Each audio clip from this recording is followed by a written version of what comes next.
Well, here we are at the bowl. Frank Jones, captain. Yay!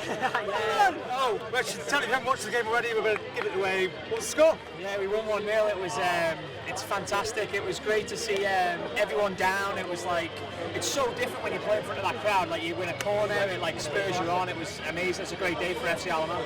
Now, their two divisions are up, and we were hearing about that. Does that give you a bit of a psychological thing that they could be quite a test here today? Yeah, I don't know. We obviously know about them, and we know we can challenge them because we've met them in the Island Games a few times. So we know we're at that level, and obviously we've got to go into the English League at the level they put us in. So hopefully we'll move pretty quick like they did. So it's good.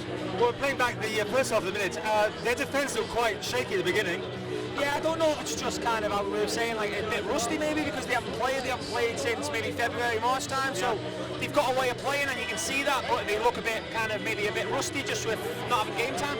Always those first few minutes is quite good, isn't it, to see where you're going to lie, because obviously you don't want a quick goal against you or whatever, and it didn't, it settled down. Yeah, it did, and Lee and Bassi said this in the change rooms too, as they said, make sure you're on your game from the word go, and don't let the occasion take over it, and they really pushed towards about just coming out and enjoying it.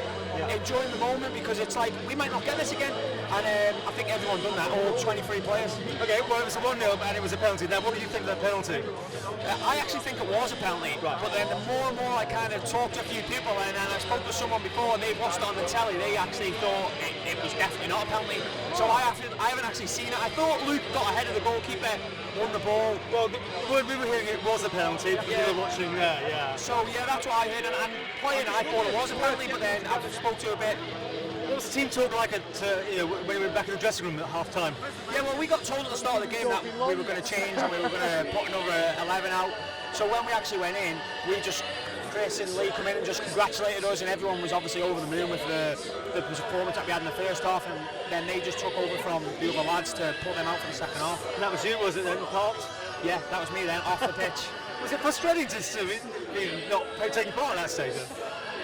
Yeah, maybe, but it's like it's a massive goal, isn't it? And there's 23 here today. There's probably been 40 training, so even just to be part of it and get 45 minutes, it's great.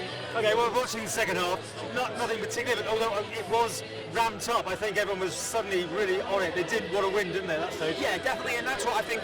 I didn't actually hear the team talk, like I say. Like Lee and Bass, Chris would have been hammering down them. They're winning 1-0. Let's just keep it going. Let's keep going. And looking at it, they had a lot of good chances. I think. I think across the whole game, the Isle of Man had a lot more good chances. And there was a call of a penalty in the second half. Did you see that happen?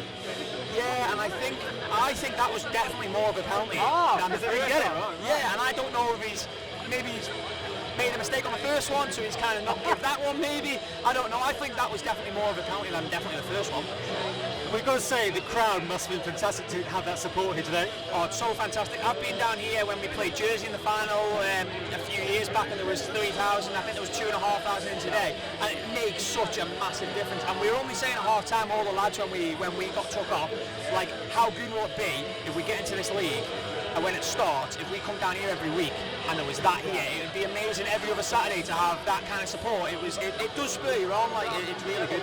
Well, the start of the division that you're going into has been put back, hasn't it, a bit? So you're looking for other games maybe in the meantime? Yeah, I think they've got something in the pipeline. I don't know, maybe if we could sort something out with Guernsey to go down and play down in Guernsey. Yeah. But obviously seeing this, I don't want to play at home all the time. I wouldn't want to be going down there because this is amazing. It's been a few years since we've been doing this. It was Ellenman and all that sort of thing, but the spirit is definitely bigger and probably better than ever now, isn't it? Yeah, it's great. I think like the organisation and the whole like FC club is they've done an amazing job, haven't they? Like we get to kind of reap the rewards, I'd say, and like we've been sat at home today just resting up, waiting to come down here and play. And I think Paul and all his team have been running around for weeks and you'd even say months. No, it was fairly good natured. The crowd was certainly very polite. You got on with everyone. I'm sure you're going to go out now and enjoy the unsocial distancing you can do. Yeah, hopefully we might go out. I think we're going upstairs to have a couple of beers, and then I don't know. I haven't really spoke to the lads, so yeah, we'll see what happens. We've got to enjoy it, haven't we? It's been a great occasion.